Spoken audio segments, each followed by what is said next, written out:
Welcome back, students, to this new lesson. Today we are going to see the lesson A Synopsis The Swiss Family Robinson, Standard 9th English. Well, students, you all must have heard that reading is to the mind what exercise is to the body. So, we must all read a lot of books to improve our imagination, to improve our vocabulary, and it can also be fun if we read what we like. And to tickle our taste buds, we have a variety of choices in the types of books that we can read. Yes, we have science fiction books, thrillers, fantasy books, historical fiction, adventure, and romantic novels or books. Today we are going to see one of the adventure stories written by Johann Wyss. Before we move on to the further part, let us first understand what adventure or adventure stories are. Well, adventure can be defined as a remarkable or unexpected journey, experience, or an event that a person participates in as a result of chance. This last detail, a result of chance, is the key element of adventure. The stories usually involve a character who is brought to the adventure by chance. Also, these also include dangerous situations, narrow escapes, problems to be solved through intelligence and skill, exotic people and places, and brave deeds. This is a form of escapist literature, that is, works that allow the reader to escape everyday life and enjoy strange faraway lands and wild stories of mystery and discovery. In other words, adventure is food for the imagination, which is one of our most important forms of intelligence. This is an age old genre that has been popular among all ages since the beginning of literature because human beings are born with imagination.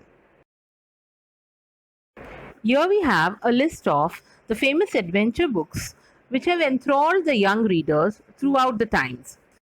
Moby Dick by Herman Melville, Treasure Island by Robert Louis Stevenson, The Hobbit by J.R.R. Tolkien, Around the World in 80 Days by Jules Verne, Gulliver's Travels by Jonathan Swift, The Adventures of Tom Sawyer by Mark Twain. These and many such exciting stories have taken us into the land of imagination, to faraway places, long hidden secrets, and thereby to voyages of discovery.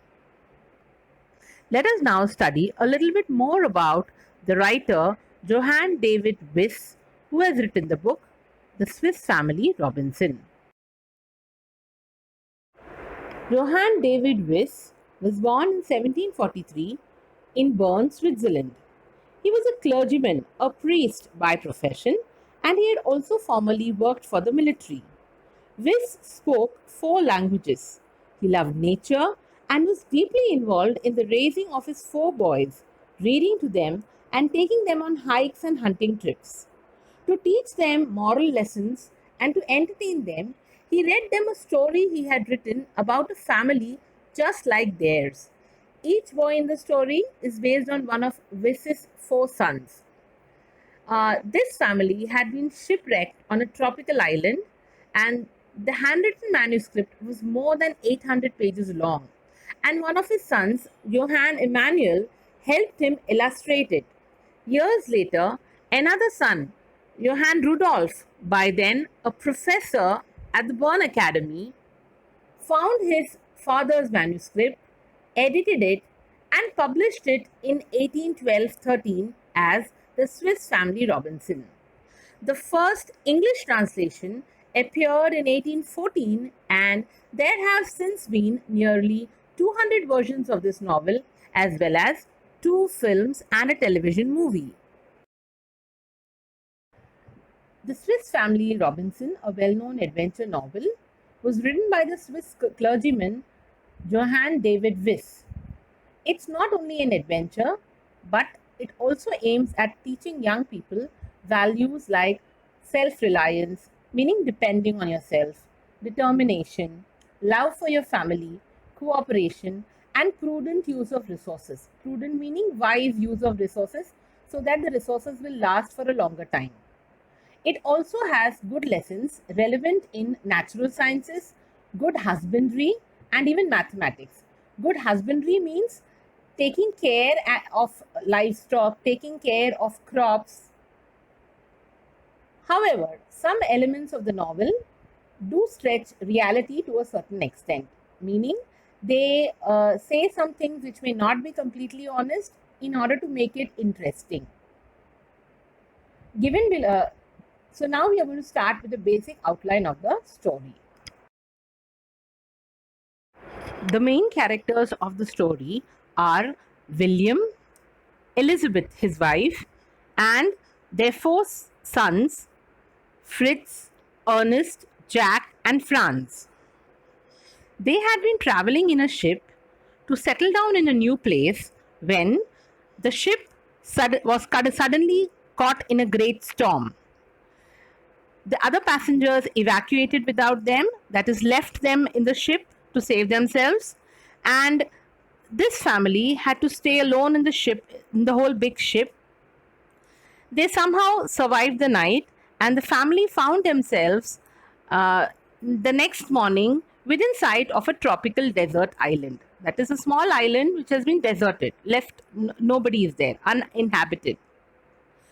And the next morning, they decide to get to the island they could see, which was beyond the reef. Reefs are places where there are rocks and sand which are closer to the surface of the sea, and you have to cross those rocks to go to the land. Somehow, with great effort, they constructed a vessel, that is a ship, out of tubs. They filled the tubs with whatever food and ammunition and other articles that they could carry safely to the island. Two dogs from the ship named Turk and Juno also accompanied them, and thus, so the family of four, along with the two dogs, and a small cargo of livestock, guns and powder, carpentry tools, books, a disassembled pinnace, and provisions went on to the island. Disassembled pinnace means boats which are actually in pieces, and they can be made into a boat whenever it is needed. Once the family had landed successfully on the island, they set up a tent near the shore so that if any other ship would pass that way, they could always wave on or shout to them and draw their attention, and they could be rescued. With this in mind, they set up a tent near the shore using the materials that were locally available. That is, they softened the floor with armloads of grass that they cut, and they spread it to serve as their beds. They also found a grove of trees which had gourds growing on them, and the father told the children that they could make excellent bowls and spoons and other utensils of daily use from them. After a few days of making the first house, Elizabeth, the mother, informed William that she wanted the family to move to a safer place as the current camp was not only exposed to the pirates who could come and attack them anytime, but it was also very dry and hot. And she suggested that if they would build a house in one of the large trees, then they could be safe from attacks from wild animals like jackals. She also told them that she had already found a perfect tree for the project. With this help from the mother, the father and the boys started making a tree house. The father taught them many geometry lessons as to how to use triangles to measure big objects also. Father also taught them to calculate angles using several measured rods. They also created a ladder using a rope and bamboo. Thus, the father taught them many useful lessons as they were making the tree house. Meanwhile, the mother, Elizabeth, announced that the garden she had been tending to was producing healthy plants. She had planted many plants, like many vegetables like corn, melons, pumpkins, and cucumbers, and they were already growing very fine. Soon they started exploring the island, and they came across many such exotic plants which they had never seen before. One such was a waxy fruit from which candles could be made. Another was a tree which was exuding rubbery sap from which the father claimed that they could make boots. Thinking ahead of the next winter, the father realized that the current house, the tree house, was not safe enough to help them from the cold winter and the snow. And hence he decided to create a safe place and a strong storage spot to protect themselves and their belongings. They searched for a cave, but not having found one, they decided that they would carve out a cave from the rocks. Over the next several days, the family cut windows in the rocks to allow for cross currents of air and for sunlight to enter the cave. When they had finished, the new cave house, which would keep them safe from the elements, would now have 4 rooms complete with a fireplace. And now they had a new winter house. Soon, the low light and the cave house felt oppressive. To remedy this, that is to solve this, father and Jack set up or rigged up a new light, which they had found from the ship, that was a large oil lamp. After some time, the family found that one of the huts that they had been living in earlier had been completely destroyed, and the cultivated fields around it had also been trampled, that is, crushed and ruined, damaged. There were huge footmarks everywhere. Father identified it as belonging to an elephant herd, and soon the plans for a new defense to discourage all wild animals from entering their cultivated lands and also for a new residence began to come into shape. They decided that rather than building a house on stilts, which the elephants could knock down easily, they would use 4 strong trees growing in a square near one another as the foundation. Thus, they built another safe house. Soon, staying there, 10 years passed, and the young boys were now young men. Their parents were very proud of them, and they called this island as New Switzerland.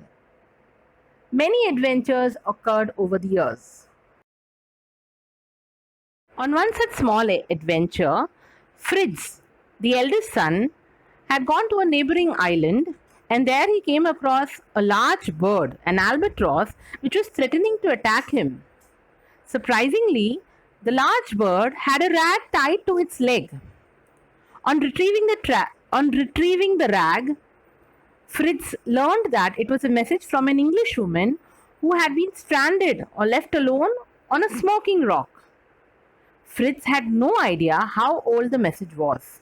However, he felt that someone needed his help, and he was determined to do his best to find the sender. Before returning home, he had written his own note on the rag, retied it to the albatross's leg, and had watched the bird fly off. The message read, "Do not despair, help is near." Thus, slowly, Fritz rescued the young woman, Jenny Montrose. Though shy at first, soon she got used to living with the Robinson family. Thus, the Robinson family of 6 had now a new friend staying with them. Life went on for a few years after that. One day, they saw that a ship had laid its anchor in one of the neighboring smaller islands, and an encampment had been set up, that is, a temporary shelter with huts and tents had been set up. The father decided to go and meet the people from the ship.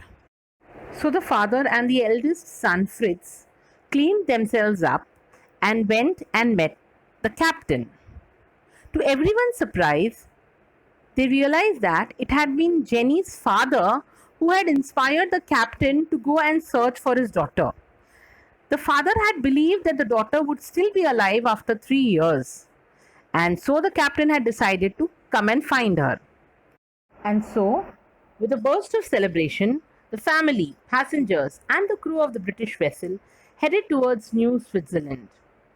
They went there and met everyone else from the family, and they were amazed by the prosperity and good health of the survivors. However, soon the father realized that decisions must be made about who wanted to stay on the island or return with the ship. Elizabeth and her husband did not wish to live anywhere but on the island.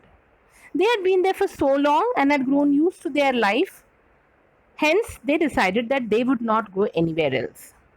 Jenny asked if anyone would support her return to England. Fritz, who was the first to respond, offered to go to England with her. Ernest, on the other hand, wanted to stay on the island. Jack also decided to stay back. Franz, the youngest boy, decided to join Fritz in leaving. Franz wanted a chance to receive an academic education, that is, a school education, and hence he wanted to go back to the country to get a schooling. However, before Fritz left, he told his parents of his love for Jenny and his wish to marry her. The parents blessed the children. The father had kept a record of all the adventures they had had on the island, and he handed over the journals to the captain to be published. Then the ship departed. Thus, we come to an end of the study of the lesson. I hope the lesson and its meaning has been clear to everyone. Let's go ahead with the evaluation part of the lesson. Let us discuss a few questions and answers based on the lesson. But before we do that, children, you have to read the lesson on your own a few times. You have to read it at least twice before you answer these questions. The first question: in what way is a work of fiction different from a fact file? Children, we know what a fact file is and what fiction means. Fiction means imagination. So, in what way is a work of imagination, a story different from a fact file? A fact file is that which presents whatever facts are there. So, how is imagination different from facts? You have to explain this. That how is a story different from a fact file? So, you can say that in story we can imagine and we can make up things and write. But in a fact file, you have to mention whatever facts are there. You cannot play with the facts, you have to mention as they are. In this way, you can answer this question. Moving on to the second question: how did the family reach the tropical island? Now, for this question, you have to go to the beginning of the lesson, okay, on page 6. If you read there, you will find that they were journeying on a ship, and there was a storm, and everybody else evacuated the ship. This family was left behind, and so as they saw that there was an island near the shore, they made a temporary ship, smaller tubs and all, and they rowed to the island. So from the first page there, you can see the paragraph there, and you can write the answer from there. The next question: why did the mother want to shift the family to a tree house? Now, as we know that initially they were staying in a temporary house, a camp, and since it was very dry and hot there near the shore, also they were exposed to any pirates or anything, anybody could watch them, and hence they felt threatened. That is why mother suggested that they should move to a safer place, and she suggested that she had already found a perfect tree for a house. So you can read there, and from there you can write this answer. Moving on to the next question: how did mother occupy herself when the tree house was being built? We will find in the same page that she was tending to a garden while the others were making the tree house. She was tending to the garden, and she had been growing some healthy plants. So you can see from there, and you can write the names of the vegetables also which she was growing.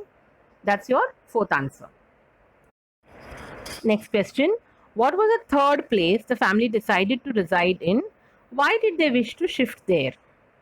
Now, once they had started staying in the treehouse, they realized that with the coming winter, they wouldn't be safe there because of the winds and the snow. And so the family decided to move to a closed place, that is a cave or something. They searched for it, but they couldn't find it. And so the father decided that they would carve a cave. They would make a cave in a huge rock. And that is why they made a cave, and they decided to shift there, as that place would give them safety and security for their belongings as well as for themselves. The next question: what made the family change over to their fourth residence, and what precautions did they take before they built it? Now, for this answer, you have to give them the reason why they changed over to the new house, to the tree house. You For this you have to remember that what was the problem that they were facing in the third house, that is the cave house.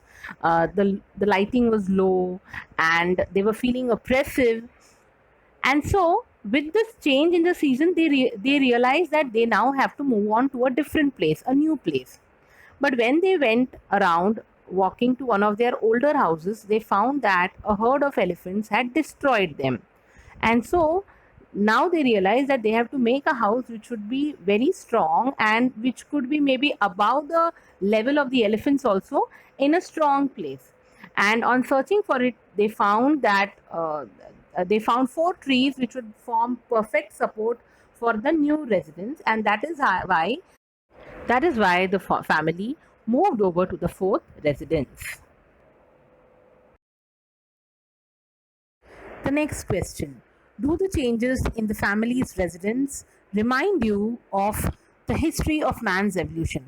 Children, for this question, it is definitely a personal response question and an application based question. For this, you have to compare two things. One is you have to think about how the history of man's evolution was. That is, how did we started staying in houses? In the beginning, if you remember, ancient civilization, ancient man, Stone Age man, they were not living in man-made houses. They used to roam around the forests and all, and sometimes they used to stay in treetops. Later on, depending on the weather, they used to move inside caves. But slowly and steadily, we find that man started making houses. Initially, he made it with leaves and maybe things that were lying around, and then slowly and steadily, he started using mud and made temporary dwellings. Slowly and slowly, later on, he started making permanent houses and started staying together. Now, this is the history of man's evolution. But here you have to compare this with this family's change of residences. Do you think there is any kind of resemblance? Does this remind you of the historical way in which man evolved, man's houses evolved? So think about it, and I will give you a hint. Also think about the proverb, necessity is the mother of invention. Just see how you can connect this with this and write the answer accordingly. Moving on to the next question: how did Fritz learn about another victim forsaken on the faraway island? Now, children, for this, you go to that part of the lesson where Fritz was going to roam around another adventure, on his smaller adventure, and he finds an albatross which was threatening to attack him. And there he learned from the rag that was tied on the bird's leg that there was another victim somewhere in another island somewhere. So you have to go to that part of the lesson, and from there you can read it and you can write your answer for it. Next question, we come to the grammar part. Do as directed. The first one: it has also been made into graphic novels and films. Use not only but also. Children, for using this way of transforming the sentence, using not only but also, remember that always in the given sentence there will be some either two objects or two different ideas, or two different things will be there. In this sentence, the two different things here that are there, they are graphic novels and films. You can see the connecting word and here. Normally there is a connector used in these kinds of sentences. So whenever we have this where you have to use not only but also, first thing is you should find the two things which are there, and then then you search for the connecting word. Here in this case it is and in place of the connecting word you must put but also. So instead of and, we have to put but also, and the word not only will go right in front of the first object or the first idea. In this case it is graphic novels, so not only will go right in front of graphic novels. So your answer will be like, It has also been made into not only graphic novels but also films. The second question, they weathered the great storm. Begin with a great storm. You must have understood this is they are asking you to change the voice, and they have given the beginning, a great storm. So we can write the great. As we know, we have to first identify the verb over here and use the passive form of the verb. So the great storm was weathered by them. That will be your answer. The third one, the family had landed successfully on the island. Pick out the verb and state its tense. Here the verb is had landed and its tense is past perfect tense. Next question, write the antonyms of the following. Children, as we know, there are two ways of finding out the antonyms or writing the antonyms. One is you add a prefix to the given word and make the antonym, and in other cases you have to actually use the opposite word. The first word here, perfect, you can add the prefix and make it into imperfect. Certain, uncertain. Several, for several there is, you cannot add a prefix, so for several the antonym is few. Healthy, unhealthy. Coming on to the next question, write the noun forms of the following words. Smooth, smoothness. Inspired, inspiration. Announce, announcement. Live, life. The next question, the ship departed. Add a clause to make it a complex sentence. Children, for this question, remember last year we have done noun, adjective and adverb clauses. So you go back there and think about what was the connecting word between the main clause and the subordinate clause for a complex sentence. If you recollect it, you have to use a subordinating conjunction. So you can use any subordinating conjunction and add on another part of the sentence and make it into a complex sentence. The choice is yours. Only thing, do not add a coordinating conjunction, as then this sentence will become a compound sentence. So do not use a coordinating one, use a subordinating conjunction and make it into a complex sentence. Next, we move on to the writing skills part of the evaluation. 10th question, expand the following ideas in a paragraph or two. Children, you'll have already been taught how we write an expansion of an idea. Now here the proverb is, where there is a will, there is a way. We know that while we are doing the expansion, we have to write it in the beginning, give an introduction that what this means, give the meaning in simple terms. In the and then as you go on, maybe in the second paragraph, you can give a story or an example which says that this is correct, that this is how we should be. Okay, and in that same second paragraph, in the last two lines, you can conclude the thing that how this is useful in our everyday life. Similarly, the next one, the second example that is given, the second topic that is given there, courage and resourcefulness are the keys to overcome problem. Same way you can write for this also, the expansion. Okay, moving on to the 11th question, use your imagination to give a different end to the story. We also have a topic in English writing skills called as story writing. Here you are sometimes given the beginning of the story and you are told to write the story, or sometimes you're given the end of the story and you're asked to write a story coming to that end. So this lesson you can use the beginning and you can think that this is the beginning given, and you can create and change the ending. So use your imagination. You can introduce characters if you want. You can give a new twist to the story. It's all left up to your imagination. Let your adventure begin. So thank you, students. I hope you must have enjoyed this learning. And let all learning be a source of enjoyment for you. Okay? Happy learning.